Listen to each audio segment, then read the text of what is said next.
Hello সুপ্রিয় শিক্ষার্থীরা, আসসালামু আলাইকুম। আশা করি সকলেই ভালো আছো।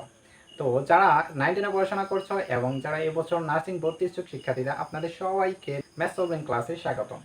আজকে আমরা গণিতের সবচেয়ে গুরুত্বপূর্ণ একটি অধ্যায়ের ধারা, এই ধারা রিলেটেড আলোচনা করব। ধারার সমস্যার সূত্রাবলী, ম্যাথ এবং শর্টকাট সকল কিছু আমরা এই এক ক্লাসে দেখব। যারা ধারাকে ভয় পাও, ধারাকে ভয় পেয়ে দূরে সরিয়ে রাখো, আজকের ক্লাসে পড়ে যারা ভয় পাও ধারা, আজকের ক্লাসে পড়ে ধারাই তোমাদের হয়ে যাবে সেরা। ঠিক আছে, চলো কথা না বলিয়ে শুরু করি আজকের ক্লাসটি। প্রথমে আমরা কি জানবো, ধারা কি। ধারা হচ্ছে কিছু সংখ্যা যদি একটি নির্দিষ্ট নিয়ম মেনে কি পরপর সাজানো থাকে, তাকে কি বলে ধারা। ফর এক্সাম্পল দেখো, আমি যদি লিখি 2, 4, 6, 8, 10, লক্ষ্য করো এখানে কিন্তু একটা নির্দিষ্ট নিয়ম মেনে চলছে। কি নিয়ম মেনে চলছে দেখো, এখানে কিন্তু একটা সিকোয়েন্স ওয়াইজ আছে, তাই না? এখানে একটা সিকোয়েন্স মেনে চলছে। কি সিকোয়েন্সটা কি দেখো, এখানে প্রতিবার পার্থক্যটা কিন্তু সেম, দেখো 2 আর 4 এর মধ্যে কত পার্থক্য? 2 আর 4 এর মাঝে কিন্তু 2 পার্থক্য। 4 আর 6 এর মাঝে কত পার্থক্য? 2 পার্থক্য। 6 এবং 8 এর মধ্যে কত পার্থক্য? 2 পার্থক্য। 8 এবং 10 এর মধ্যে কত পার্থক্য? 2 পার্থক্য। দেখো এই ধারাটা কিন্তু এই 2 করে বৃদ্ধি পাইছে। দ্যাট মিনস প্রতিবার আমাদের কি 2 করে বৃদ্ধি পাইছে, তার মানে একটা সিকোয়েন্স বজায় রাখছে। ঠিক আছে, দেখো এখানে আমাদের একটা নিয়ম ফলো করছে। নিয়মটা কি? প্রতিবার 2 করে বৃদ্ধি পাইছে। তার মানে আমি কি বলেছিলাম, ধারা হচ্ছে কিছু সংখ্যা। দেখো এখানে কিছু সংখ্যা আছে না, 1টা 2টা 3টা 4টা 5টা, এখানে কয়টা সংখ্যা আছে ভাইয়া? 5টা সংখ্যা আছে। এই 5টা সংখ্যা মানে কিছু সংখ্যা যদি একটি নির্দিষ্ট নিয়ম মেনে, এখানে কি নিয়ম মেনেছে? 2 করে বৃদ্ধি পাইছে। একটি নির্দিষ্ট নিয়ম মেনে যদি পরপর সাজানো থাকে, দেখো পরপর সাজানো আছে না? হ্যাঁ, পরপর সাজানো আছে। যদি পরপর সাজানো থাকে তাহলে সেটাকে একত্রে আমরা কি বলতে পারি? ধারা বলতে পারি। তার মানে এই পুরোটাই কি? এই পুরোটাই হচ্ছে একটা ধারা। আশা করি ধারা কি এটা আমরা বুঝতে পারছি। এখন এখন আমরা জানবো কত প্রকার ধারা আছে। আমরা জানি বিভিন্ন ধরনের ধারা আছে, তবে আমরা 9-10 বইয়ে যেগুলো পেয়েছি ধারা প্রথমত কত প্রকার? 3 প্রকার। কি ধারা? প্রথম আমরা জানি কি ধারা ভাইয়া? প্রথম হচ্ছে সমান্তর ধারা, সেকেন্ড হচ্ছে গুণোত্তর ধারা, এন্ড থার্ড হচ্ছে হারমোনিক ধারা। তো এই 3টা ধারা নিয়ে আমরা আলোচনা করবো। কয়টা ধারা ভাইয়া?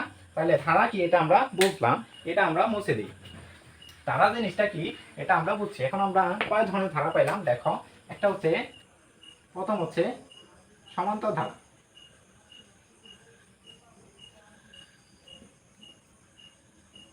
সমান্তর ধারা। 2 নম্বরে আমরা কি পড়লাম? 2 নম্বরে পড়ছি গুণোত্তর ধারা, গুণোত্তর ধারা। 3 নম্বরে আমরা কি পড়লাম? হারমোনিক ধারা, হারমোনিক ধারা। এই দুইটা প্রথম যে আমরা কি করছি, প্রথম এই সমান্তর ধারা এবং গুণোত্তর ধারা আমরা অনেকেই জানি। কি জানি? সমান্তর ধারা এবং গুণোত্তর ধারা আমরা সবাই জানি, কিন্তু এই হারমোনিক ধারা আমরা অনেকেই জানি না। তো আজকে এই বিষয়টা আমরা ক্লিয়ার করব। তো প্রথম দেখি সমান্তর ধারা। সমান্তর ধারাটা কি? সমান্তর ধারা হচ্ছে যে ধারায় কি, যে ধারায় পরপর দুটি পদের পার্থক্যটা কি থাকবে? সমান থাকবে। পরপর দুটি পদের পার্থক্যটা সমান থাকবে। পরপর দুটি পদ কি দেখো, যদি আমি একটা ধারা লিখি, যেমন ধারা লিখি দেখো 2, 4, 6, 8, 10, এটা একটা ধারা। এই ধারায় দেখো পরপর দুটি পদের পার্থক্যটা কিন্তু সমান থাকবে। পার্থক্যটা কি ভাইয়া? অন্তর। অন্তর কি ভাইয়া? বিয়োগফল। দেখো এই যে অন্তরটা আমরা কি শিখবো? এই যে অন্তর কি ভাইয়া? এই অন্তর। অন্তর মানে কি? অন্তর অন্তর মানে হচ্ছে বিয়োগ। অন্তর মানে কি? বিয়োগ। তার মানে এই পরপর দুটি পদের পার্থক্যটা সমান থাকবে। পরপর দুটি পদ কি? এই দেখো পরপর দুটি পদ মানে দ্বিতীয় পদ এবং প্রথম পদের পার্থক্যটা যত, তৃতীয় পদ এবং দ্বিতীয় পদের পার্থক্যটা তত, এবং চতুর্থ পদ এবং তৃতীয় পদের পার্থক্যটা তত হবে। মানে প্রত্যেকটা পদের পার্থক্যটা কি হবে? সমান হবে। পরপর পদের পার্থক্যটা সমান হবে। তার মানে আমি কি লিখতে পারি? 4 - 2। তার মানে কত? 4 থেকে 2 গেলে থাকে কত? 2। তারপর দেখো তৃতীয় পদ কত আছে? তৃতীয় পদ 6 আছে। 6 থেকে যদি 4 জায়গা কত থাকে? দেখো 2 থাকে। তারপর যদি কত চতুর্থ পদ কত আছে, 8 আছে। 8 থেকে যদি কত 6 জায়গা তাহলে কত থাকে, দেখো 2 থাকে। তারপর 10 থেকে যদি এই জায়গায় কত থাকে, 10 মাইনাস 8 কত থাকে, 2 থাকে। তার মানে দেখো প্রতিবারই কিন্তু আমাদের 2 করে আছে, 2 করে আছে। আমি কি বলছিলাম, পরপর দুটি পদের পার্থক্য যদি সমান হয়, পরপর দুটি পদের পার্থক্য যদি সমান হয়, তাহলে তাহলে সেটা কি সমান্তর ধারা, তাহলে সেটা কি সমান্তর ধারা। আসো আমরা এখন গুণোত্তর ধারাটা শিখি। গুণোত্তর ধারা হচ্ছে, গুণোত্তর ধারা হচ্ছে সেই ধারা যে ধারার পরপর দুটি পদের কি অনুপাতটা সমান হবে, অনুপাতটা সমান হবে। এখন হচ্ছে অনুপাত কি, অনুপাত কি, অনুপাত মানে কি ভাগফল, ঠিক আছে। অনুপাত মানে কি ভাগ, ঠিক আছে। এখন একটা ধারা লিখি, দেখো 2 2 4 8 16 32। দেখো একটা ধারা লিখলাম 2 4 8 16 32, এটা একটা ধারা। তাহলে এই ধারায় দেখো, এই ধারা যদি সমান্তর ধারা চিনতে, এটা কি সমান্তর ধারা। দেখো 4 থেকে যদি 2 জায়গায় থাকে কত 2 থাকে 2, 8 থেকে যদি 4 জায়গায় কত থাকে 4 থাকে। তার মানে কিন্তু এই ধারার সাথে মিলতেছে না। কারণ কি, আমি এটার মধ্যে বলেছিলাম যদি পরপর দুটি পার্থক্য সমান হয়, পরপর দুটি পদের পার্থক্য সমান হয়, তাহলে সেটা সমান্তর ধারা। দেখো তো এখানে পরপর দুটি পদের পার্থক্য সমান হয়েছে কিনা, হয় নাই। এটা 2 আর এটা 4, তার মানে এটা সমান্তর ধারা না। আমরা বুঝতে পারছি তাহলে এটা অন্য একটা ধারা। কি ধারা, এটা একটা গুণোত্তর ধারা। এখন গুণোত্তর ধারাটা কিভাবে বের করব, আমরা বলছিলাম পরপর দুটি পদের অনুপাতটা সমান হবে। আমরা জানি অনুপাত মানে কি ভাগ, অনুপাত মানে কি, অনুপাত মানে হচ্ছে ভাগ, অনুপাত মানে কি, অনুপাত মানে কি, অনুপাত মানে হচ্ছে ভাগ, অনুপাত মানে কি ভাগ, ঠিক আছে। তাহলে পরপর দুটি পদের ভাগফলটা কি হবে, সমান হবে। পরপর দুটি পদের ভাগফলটা সমান হবে, দ্যাট মিন্স অনুপাতটা সমান হবে। দেখি এই 4 ভাগ 2 কত হয়, 4 এর 2 ভাগ দিলে কত হয়, কত হয় 2 হয়, তাই না। 2 হয়। 4 থেকে 4 কে যদি 2 দ্বারা ভাগ করি কত হয়, 4 কে 2 ভাগ করলে কত হয়, 2 হয়। তাহলে এখন আমরা কি করব, 8 কে 4 ভাগ করব। 8 কে 4 ভাগ করি, এই 8 ভাগ 4 কত হয়, 8 কে 4 ভাগ করব। 8 কে 4 ভাগ করলে কত হয়, 2 হয়। তারপর 16 কে 8 ভাগ করব, 16 ভাগ 8 কত হয়, 2 হয়। তার 32 কে 16 ভাগ করব, কত, এই 32 ভাগ হচ্ছে 16 কত হয়, 2 হয়। দেখো আমাদের প্রতিবার পার্থক্য কিন্তু, প্রতিবার কি, প্রতিবার হচ্ছে কি ভাগফল, প্রতিবার অনুপাতটা কিন্তু আমাদের সমান হইতেছে। দেখো প্রতিবার পার্থক্যটা কিন্তু সমান হয়ে যাবে। দেখো প্রতিবার অনুপাতটা কিন্তু আমাদের সমান হচ্ছে, মানে ভাগফলটা সমান হয়ে যায়। দ্যাট মিনস এটা একটা গুণোত্তর ধারা। আশা করি আমরা সকলেই বুঝতে পারছি। এখন আমরা সব থেকে মজাদার যে বিষয়টা আমরা কেউ জানি না, অনেকেই জানি না, হারমোনিক ধারাটা কি। হারমোনিক ধারা হচ্ছে সেই ধারা, যে ধারা কি হবে, প্রতিটি পদের ব্যস্তক কি হবে, প্রতিটি পদের ব্যস্তকটা সমান্তর ধারার সমান হবে। এটা আমাদের মনে রাখতে হবে। এখন হচ্ছে ব্যস্তক কি, ব্যস্তকটা হচ্ছে, ব্যস্তকটা কি ভগ্নাংশটা সমান হবে, ঠিক আছে, ভগ্নাংশ সমান হবে। এখন দেখো আমরা কি লিখতে পারি, হারমোনিক ধারা, হারমোনিক ধারাটা কি লিখতে পারি, সরি, হারমোনিক ধারাটা আমরা লিখতে পারি, হারমোনিক ধারা লিখতে পারি এই যে 1 1/1 1/2 1/2, তারপরে 1/3, তারপর লিখতে পারি 1/4 1/5। তাহলে এটা আমরা লিখতে পারি, ঠিক আছে। তাহলে 1 1/2 1/3 1/4 1/5, এটা একটা হারমোনিক ধারা। কিভাবে বলছি, একটি হারমোনিক ধারার কি হবে, প্রতিটি পদের ব্যস্তক সমান্তর ধারার সমান হবে। এখন সমান্তর ধারাটা কি, ব্যস্তকটা কি, ব্যস্তকটা হচ্ছে ভগ্নাংশ। এটা কি ভগ্নাংশের উল্টা, ভগ্নাংশের উল্টাটা সমান হবে। এটা ভগ্নাংশ কি 1। দেখো এই 1 কে যদি ভগ্নাংশ করি তাহলে কি হবে, এই 1 কে যদি ভগ্নাংশ করি তাহলে কি হবে, যে 1/1, তারপর এটাকে যদি ভগ্নাংশ করি তাহলে কি হবে 1/2, তারপর এটাকে যদি ভগ্নাংশ করি কি লিখতে পারি 1/3, তারপর এটাকে ভগ্নাংশ করে কি লিখতে পারি 1/4 1/5। তাহলে আমরা কিন্তু এইভাবে লিখতে পারি। এখন এটাকে যদি উল্টাই দাও কি পাবা, 1 পাবা, 2 পাবা, 3 পাবা, 4 পাবা, 5 পাবা। তাহলে দেখো এই ধারাটা কি, এই ধারার ইয়া, এই ধারার মতো না, হ্যাঁ অবশ্যই মতো। দেখতে এক না হলে দেখো আমরা এই সমান্তর ধারা কি বলেছিলাম, সমান্তর ধারা বলেছিলাম প্রতিটি পদের কি কি হবে, অন্তরটা সমান হবে। দেখো তো এখানে অন্তর সমান কিনা, অন্তর মানে কি বিয়োগফল, পরপর দুটি পদে অন্তরটা সমান হবে। 2 এ 3 এই যে 2, 2 মাইনাস 1 না মানে কি 1, 2 মাইনাস 1 কত 1, তারপরে 3 মাইনাস 2 কত 1, তারপরে 4 মাইনাস 3 ইকুয়াল টু 1, তার 5 minus 4 equal to 1। That means প্রতিটা পদের অন্তর কিন্তু কি হইতাছে, পরপর দুটি পদের অন্তর কিন্তু সমান হইতাছে। তাহলে আমরা দেখলাম একটা হারমোনিক ধারার উল্টা, মানে হারমোনিক ধারার ভগ্নাংশের উল্টাটা কি একটা সমান্তর ধারা সমান হবে। দ্যাট মিনস হারমোনিক ধারার প্রতিটি পদের ব্যস্তক একটি সমান্তর ধারা সমান হবে। তো আশা করি আমরা বুঝলাম সমান্তর ধারা কি, গুণোত্তর ধারা কি, হারমোনিক ধারা কি, এই পর্যন্ত আমরা সকলেই বুঝতে পারছি। এখন চলো আমরা দেখি এই সমান্তর ধারা কতিপয় সূত্র আছে, গুণোত্তর ধারা কিছু সূত্র আছে, হারমোনিক ধারা কিছু সূত্র আছে।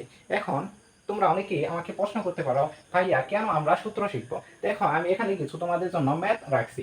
এখানে কি লেখা আছে, 1 + 5 + 9 + কত 13 প্লাস এর একটা ধারা, এই ধারাটার কি 15তম পদ নির্ণয় করতে বলছে। এখন এটা আগা মাথা তোমরা কিছু বুঝো নাই, কারণ কি জানো, এই 15তম পদের সূত্রটা তোমরা জানো না। এখানে দেখো একটি ধারা দিছে, এটা 60তম পদ কত এটা তোমাকে বের করতে বলছে। দ্যাট মিনস 60তম পদ, এই পদ সংখ্যাটা তুমি জানো না। তারপরে এখানে দেখো একটা পদ দিছে যেখানে পদ সংখ্যা নির্ণয় করতে হবে, পদ সংখ্যা নির্ণয়ের সূত্র তুমি জানো না। এখানে একটা পদ দিছে তার সমষ্টি নির্ণয় করতে হবে, এই সমষ্টি নির্ণয়ের সূত্র তুমি জানো না। তাই তোমাকে এই সব ধারার কি কতিপয় সূত্র আছে, যদি তুমি ম্যাথ সলভ করতে চাও এই সূত্রগুলা তোমাকে অবশ্যই জানতে হবে। Without expression, without structure you don't know anything. Okay, তো তোমাকে সূত্র অবশ্যই জানতে হবে, যে কোনো ভাবে এনি হাউ তোমাকে সূত্র জানতে হবে। চলো আমরা দেখি সমান্তর ধারা কি সূত্র আছে, গুণোত্তর ধারা কি সূত্র আছে, এবং হারমোনিক ধারা কি সূত্র আছে। এই ধারাগুলো আমরা জানি। চলো এগুলো আমরা মুছে দিই, এগুলো তো আমাদের আর লাগতেছে না, এগুলা মুছে দিই।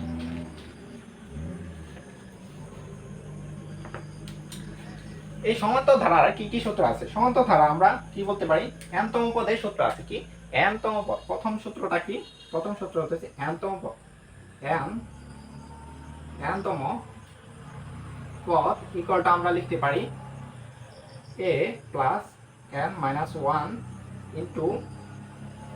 d। এখানে পরিচয়টা দিয়ে নেই, এটা হচ্ছে কি, এটা হচ্ছে প্রথম পদ। এটা কি ভাইয়া, এটা হচ্ছে প্রথম পদ, এটা কি প্রথম পদ। এনটা কি, এনটা হচ্ছে পদ সংখ্যা, কি পদ সংখ্যা, পদ সংখ্যা, ঠিক আছে। আর ডিটা কি, ডিটা হচ্ছে সাধারণ অন্তর, সাধারণ অন্তর। আশা করি এর পরিচয়টা বুঝতে পারছি। এখানে n তম পদের সূত্রটা কি, a + n - 1 * d। That means এখানে এটা হচ্ছে প্রথম পদ, আর nটা হচ্ছে পদ সংখ্যা, আর 1 dটা হচ্ছে সাধারণ অন্তর। আশা করি এই পর্যন্ত বুঝতে পারছি। তারপর দেখো, তারপর কি সূত্রটা আছে, তারপর হচ্ছে পদ সংখ্যার সূত্র আছে। কি পদ সংখ্যার সূত্র, দেখো পদ সংখ্যা, পদ সংখ্যাটা কি, আমরা জানি পদ সংখ্যা হচ্ছে n। এই n এর একটা সূত্র আছে, n আমরা কেমনে বের করব? এই পদ সংখ্যা কি, পদ সংখ্যার সূত্রতে n = হবে শেষ পদ, কি শেষ পদ, শেষ পদ মাইনাস হচ্ছে প্রথম পদ, মাইনাস হচ্ছে প্রথম পদ ডিভাইডেড বাই হচ্ছে সাধারণ অন্তর, কি সাধারণ অন্তর, আর প্লাস হচ্ছে 1। তাহলে পদ সংখ্যা n = কি, শেষ পদ মাইনাস প্রথম পদ ডিভাইডেড বাই সাধারণ অন্তর প্লাস হচ্ছে 1। এটাই কিন্তু আমাদের পদ সংখ্যা সূত্র। এটাকে আমরা অন্যভাবে লিখতে পারি, কি লিখতে পারি, এই শেষ পদ শেষ পদ বলতে আমরা কি বুঝি, শেষ পদ বলতে যে শেষ পদকে কি দ্বারা প্রকাশ করা হয়, জেড দ্বারা প্রকাশ করা হয়। প্রথম পদকে আমরা বলেছিলাম কি দ্বারা প্রকাশ করা হয়, এ দ্বারা প্রকাশ করা হয়। আর সাধারণ অন্তরকে কি দ্বারা প্রকাশ করা হয়, ডি দ্বারা প্রকাশ করা হয়, আর প্লাস 1। তাহলে এই সূত্রটার গাণিতিক রূপ কিন্তু আমরা এটা বলতে পারি। তাহলে n = z - a divided by d plus হচ্ছে 1, এটা কি পদ সংখ্যার সূত্র। তারপরে আমরা আরো একটা সূত্র জানবো, n তম পদের সমষ্টি। n তম পদের সমষ্টি আমরা কি s দ্বারা প্রকাশ করি। এই s = আমরা কি লিখতে পারি, n / 2 * 2a + n - 1 * হচ্ছে d। তাহলে এটাই কিন্তু আমাদের n সংখ্যক স্বাভাবিক সংখ্যার সমষ্টি, ঠিক আছে। তারপরে আমরা এটাকে আরো একভাবে লেখা যায় অন্যভাবে, যদি তোমাদের এই n এর মানটা জানা থাকে, যদি পদ সংখ্যাটা জানা থাকে, তাহলে এটাকে অন্যভাবে বের করতে পারো। কিভাবে বের করতে পারো? s ইকুয়াল টু আমরা লিখতে পারি কি, এই যে n ইন্টু শেষ পদ, কি শেষ পদ কত? শেষ পদ হচ্ছে z প্লাস প্রথম পদ a ইন্টু ডিভাইডেড বাই হচ্ছে 2। তাহলে এটা দ্বারাও কিন্তু আমরা বের করতে পারি। যদি আমাদের পদ সংখ্যা জানা থাকে তাহলে আমরা বলতে পারি, যদি আমাদের পদ সংখ্যাটা জানা থাকে, কি n মানে কি পদ সংখ্যা, যদি আমাদের পদ সংখ্যাটা জানা থাকে তাহলে কিন্তু আমরা এভাবেই নির্ণয় করতে পারি n into Z plus A divided by 2, যে এখানে জেডটা কি শেষ পদ এবং এটা কি প্রথম পদ ডিভাইডেড বাই 2। তাহলে এই দুইটা সূত্র ব্যবহার করে, এই 1 নম্বর সূত্র এবং 2 নম্বর, এই দুইটা সূত্র ব্যবহার করে আমরা n সংখ্যক স্বাভাবিক সংখ্যার সমষ্টিটা নির্ণয় করতে পারি খুব সহজে। চলো এখন আমরা দেখি গুণোত্তর দ্বারা কি সূত্র আছে। গুণোত্তর দ্বারা আমরা এখানে দুইটা সূত্র বলবো, পরবর্তীতে যদি আরো সূত্র লাগে তখন আমরা ব্যবহার করব। দেখো গুণোত্তর দ্বারা কয়টা সূত্র বলবো? দুইটা সূত্র। কয়টা সূত্র ভাইয়া? গুণোত্তর দ্বারা দুইটা সূত্র বলবো। দেখো 1 নম্বর সূত্র কি, গুণোত্তর দ্বারা n তম পদের গুণোত্তর দ্বারা কি n তম পদটা নির্ণয় করব। গুণোত্তর দ্বারা n তম পদটা হবে n ইকুয়াল কি হবে? n equal a r to the power n minus 1। তাহলে এটাই হবে গুণোত্তর দ্বারা n তম পদের সূত্র। n তম পদের সূত্র এটা মানুষটার একটু সমস্যা দিতেছে। দেখো গুণোত্তর দ্বারা n তম পদের সূত্রটা কি হবে? n তম পদের সূত্রটা হবে, n তম পদের সূত্রটা কি হবে? এই যে n তম পদ ইকুয়ালটা আমরা কি লিখতে পারি? a into R to the power n minus 1। That means এখানে এটা কি, এটা আমি বলেছিলাম কি প্রথম পদ, আরটা কি, এখানে আরটা হচ্ছে সাধারণ অনুপাত, কি সাধারণ অনুপাত। এখানে আমি বলছিলাম ডিটা হচ্ছে সাধারণ অন্তর, এখানে আরটা হচ্ছে সাধারণ অনুপাত, ঠিক আছে। আর এই R to the power n minus 1, তাহলে এটা কি n তম পদের সূত্র। তারপর 2 নম্বর সূত্র কি, n তম পদের সমষ্টি। তাহলে সমষ্টি s ইকুয়াল টু আমরা কি লিখতে পারি? s equal to a into কি হবে? a into r to the power n minus 1 divided by r minus 1। এটাই হচ্ছে, এটাই কি n তম পদে, এটা হচ্ছে n সংখ্যক স্বাভাবিক সংখ্যা পদের সমষ্টি নির্ণয়ের সূত্র। এটা কি সমষ্টি নির্ণয়ের সূত্র, আর এই n তম পদ নির্ণয়ের সূত্র। তাহলে এই দুইটা সূত্র আমরা শিখবো গুণোত্তর ধারা। আর এখানে আমরা কয়টা সূত্র শিখবো? এই একটা, এই দুইটা আর তিনটা। তাহলে তিনটা দুইটা কয়টা? পাঁচটা। তাহলে টোটাল 5টা সূত্র শিখলেই কিন্তু আমাদের হয়ে যাবে, এত বেশি কিছু শেখার দরকার নাই। তো আরো কিছু সূত্র আছে, আমরা এই যে এই কি সমষ্টি নির্ণয়ের আরো 3টা সূত্র শিখবো। তাহলে 5টা আর হচ্ছে 3টা কয়টা? এই টোটাল 8টা সূত্র শিখবো। চলো আমরা দেখি আনাদা অন্য যে 3টা সূত্র আছে, ওই 3টা সূত্র আমরা দেখে ফেলি। 3টা সূত্র কি, এগুলোর আর দরকার নাই, ঠিক আছে, এগুলোর আর দরকার নাই, আমরা এইসব বুঝে বুঝছি। তাহলে ওই 3টা সূত্র কি হবে ভাইয়া? দেখো তাহলে সবগুলো সূত্র যদি আমি লিখি তাহলে কি হবে? সবগুলো সূত্র যদি আমি একসাথে সুন্দর সিরিয়ালে লিখে দিই তাহলে তোমাদের বোঝার ক্ষেত্রে ভালো হবে, বোঝার সুবিধার্থে সবগুলো সূত্র আমি একসাথে লিখে দিই। দেখো প্রথম সূত্র আমি কি করছিলাম? সমান্তর দ্বারা n তম পদ, n তম পদ ইকুয়াল টু কি a plus n minus 1 into D. তারপরে 2 নাম্বার করছিলাম কি পদ সংখ্যা,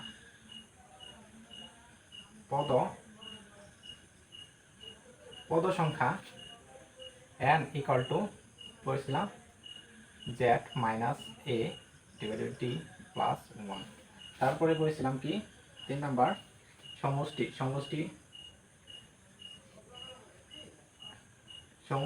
s ইকুয়াল টু করেছিলাম কি, s ইকুয়াল টু করেছিলাম কি ভাইয়া?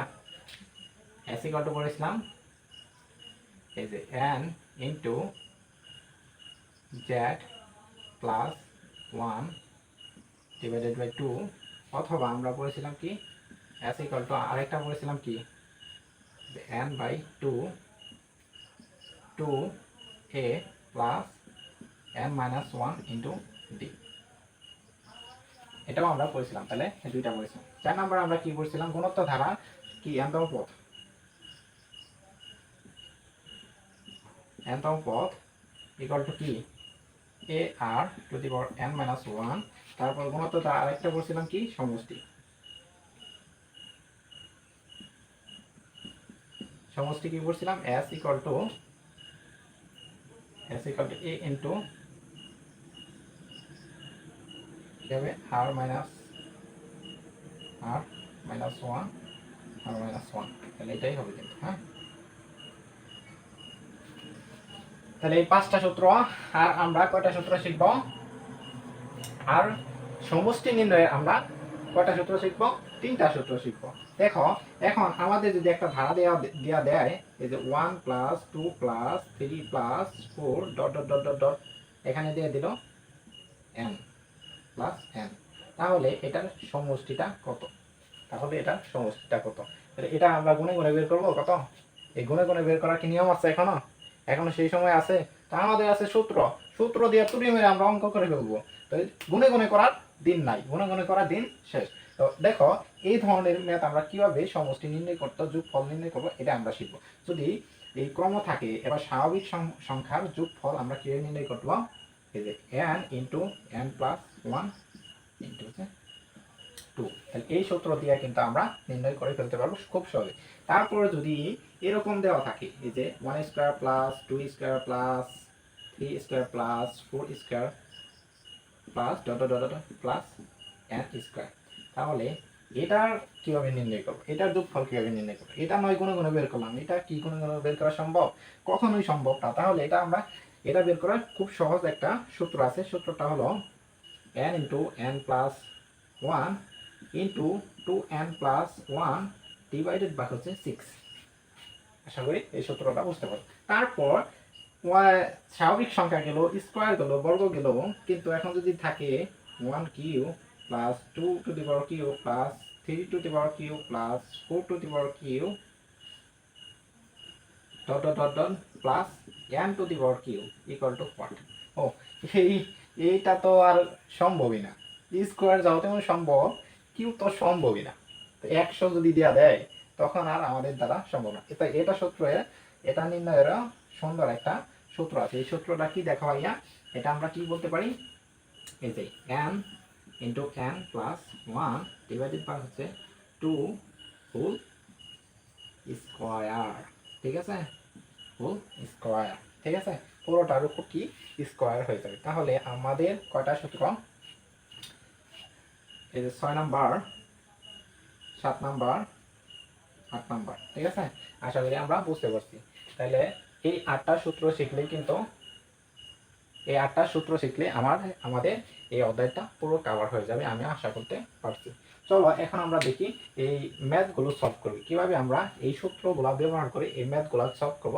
এখন আমরা সেটাই দেখব। দেখো 1 নম্বর ম্যাথে কি বলছে, 1 প্লাস 5 প্লাস 9 প্লাস 13 প্লাস এ এমন একটি ধারা, এই ধারাটি 15তম পদ নির্ণয় করতে বলছে। কততম পদ, 15তম পদ। দ্যাট মিনস এখানে 15টা পদ আছে, কয়টা, 15টা পদ আছে। তো ওই 15 নাম্বার পদের মানটা কত, এটা আমাকে বের করতে বলেছে। তো এটা আমরা কেমনে বের করব, একদম সহজ। দেখো ভাইয়া এখানে আমি কি শিখাইছিলাম না, n-তম পদ ইকুয়াল টু এত। n-তম পদ কি বের করতে, n-তম পদের সূত্র কি তুমি জানো, n-তম পদের সূত্র তুমি যদি জানো, n-তম পদের সূত্র এটা তুমি যদি জানো, তাহলে এই ম্যাথ সলভ করা তোমার কাছে ব্যাপারই না। চলো দেখি কিভাবে সলভ করা যায়। আমরা জানি n-তম পদ equal to a plus n minus 1 into d, ঠিক আছে। এখানে দেখো এই n এর মানটা কিন্তু দেওয়া আছে, ঠিক আছে, এটা কিন্তু n, ঠিক আছে, n এর মান কত, তাহলে দেওয়া আছে। আমরা 1 নম্বর ম্যাথ সলভ করব, দেওয়া আছে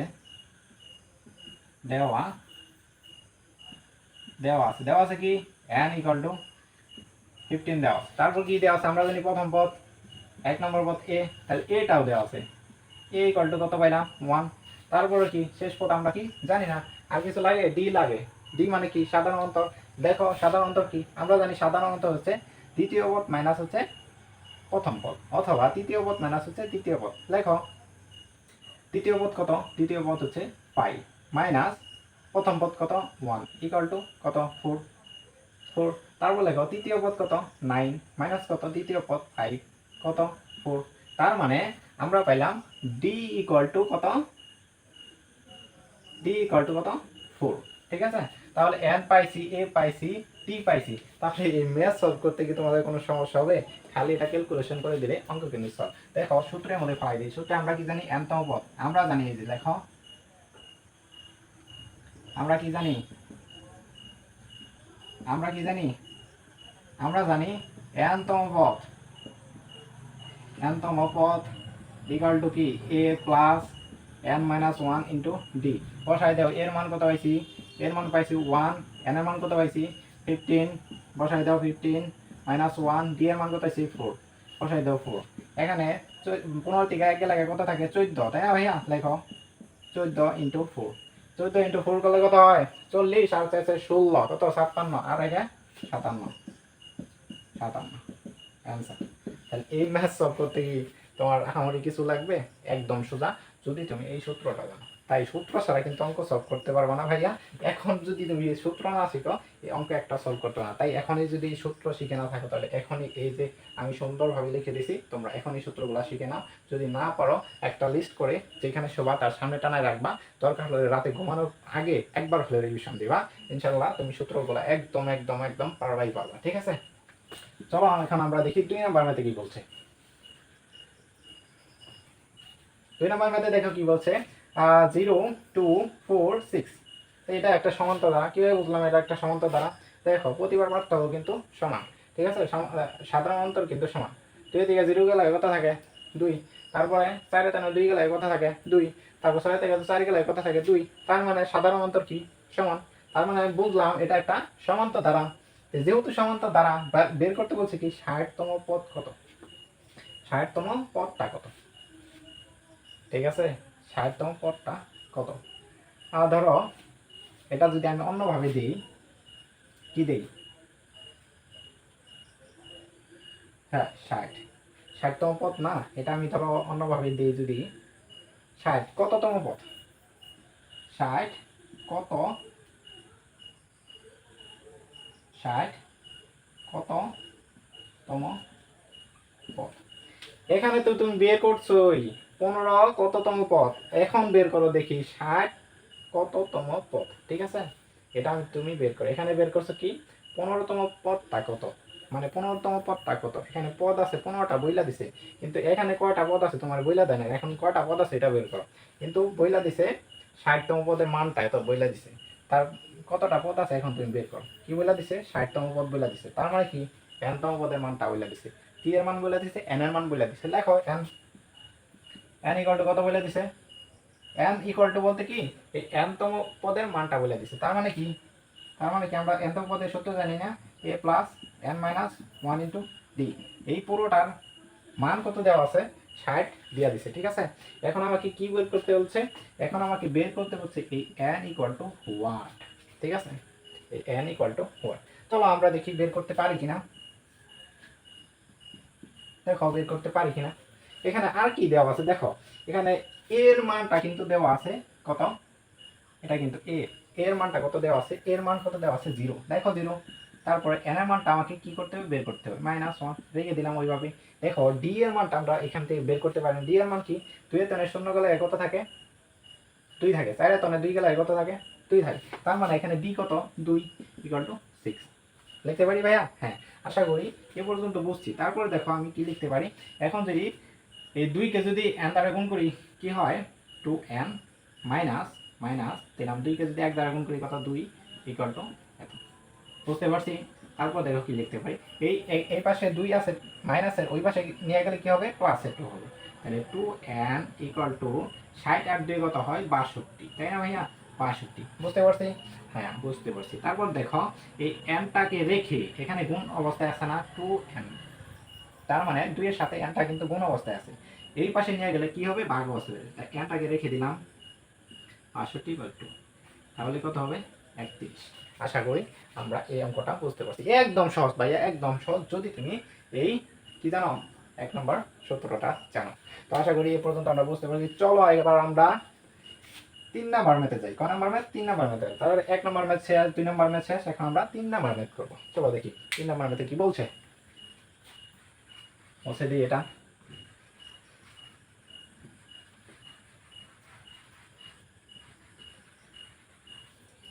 3 নাম্বার ম্যাথে দেখো কি বলছে, 2 + 6 + 2 + 4 + 6 প্লাস কত দেওয়া আছে?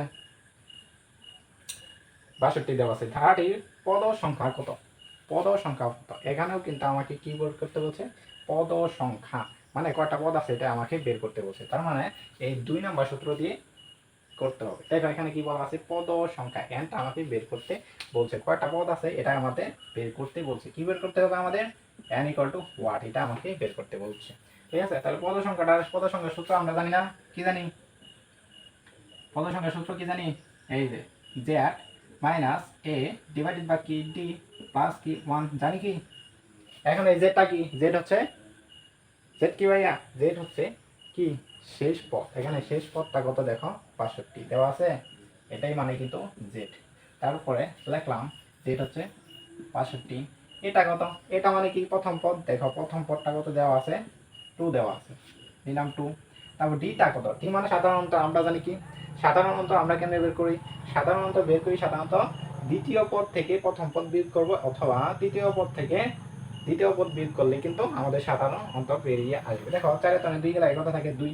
তার মানে ডিটা হচ্ছে 2 আর প্লাস হচ্ছে 1। দেখো 65 থেকে 2 গেলে 60, 60 এই যে লিখলাম 60 ভাগ 2 প্লাস হচ্ছে 1। 60 কে 2 ভাগ করলে 30 প্লাস 1 = 31। এটা হচ্ছে অ্যান্সার। আশা করি এই অঙ্কটা বুঝতে পারছি। তার মানে এখানে 31টা পদ আছে। কয়টা পদ আছে? 31টা পদ আছে। আশা করছি এরপর এই ম্যাথটাও বুঝতে পারছি। চলো এবার দেখি 4 নাম্বার ম্যাথে কি বলছে। 4 নাম্বার ম্যাথে কি বলছে? 4 নাম্বারটা একদম ইজি, যদি তুমি সূত্র জানো। কি জানো? সূত্র জানো। আমরা কি বলেছি? n সংখ্যক স্বাভাবিক সংখ্যার যোগফল। n সংখ্যক, এই যে n সংখ্যক 6 নাম্বার সূত্রটা দিকে ফলো করো। n সংখ্যক স্বাভাবিক সংখ্যার যোগফলটা আমরা কেমনে বের করব? আমরা সূত্র কি জানি? এই যে n * n + 1 / 2, জানি কি? হ্যাঁ অবশ্যই জানি। এখানে nটা কি? nটা কি দেখো, এখানে nটা কি? n, এখানে n এর মান দেয়া দেয় নাই ধরো। তার মানে এটাই কিন্তু অ্যান্সার হয়ে যায়। এই ম্যাথের অ্যান্সার কিন্তু এটাই। কিন্তু আমি যদি এখানে মডিফাই করি, n এর জায়গায় যদি দেয়া দেই 10, n এর জায়গায় যদি 10 দেই, তাহলে কি হবে? দেখো n এর মান কিন্তু 10, বসাইলাম 10 + 1 / 2, তার মানে কত হয়? 11। 11 10 কত? 110। 110 এর 2 ভাগ করলে কত হয়? 110 এর 2 ভাগ করলে কত হয়? 55। এটাই কিন্তু অ্যান্সার। আশা করি এটাও বুঝতে পারছি। চলো এবার 5 নাম্বার ম্যাথে কি বলছে। 5 নাম্বার ম্যাথটা কিন্তু আমরা দেখতেই পাচ্ছি 7 নাম্বার সূত্রের সাথে মিলে গেছে। তার মানে 7 নাম্বার সূত্র দিয়ে আমরা করে ফেলতে পারবো। তারপর 6 নাম্বারটাও ওই সেম। যদি আমরা 8 নাম্বার সূত্র জানি, তাহলে 8 নাম্বারটাও, এই 6 নাম্বার ম্যাথটাও সলভ করে ফেলতে পারবো। আশা করি এই পর্যন্ত আমরা সকলেই বুঝতে পারছি। তো আজকে ছিল এই পর্যন্তই। আর এই ধারা এই অধ্যায়টিকে আমি আরেকটা ক্লাস নিব। কতিপয় বিশেষ ধারা আছে। তো বিশেষ কিছু ধারা আছে, যেমন ফিবোনাকি ধারা, আরও বিভিন্ন ধরনের ধারা আছে। এই যে তোমাদের হারমোনিক ধারা আছে। এই সব কিছু আমি পরবর্তী একটা ক্লাসে তোমাদের রেকর্ড করে দিয়ে দিব, কোনো সমস্যা নেই। তো যদি আজকের ক্লাসটি তোমাদের ভালো লেগে থাকে, যদি এই ক্লাসটা তোমার কোনো উপকারে আসে, তাহলে আর দেরি না করে এখনই যুক্ত হয়ে যাও আমাদের সায়েন্স ফিচার একাডেমি। আর সায়েন্স ফিচার একাডেমি শুধু তোমার জন্য। তো আল্লাহ হাফিজ, see you in the next class, tata.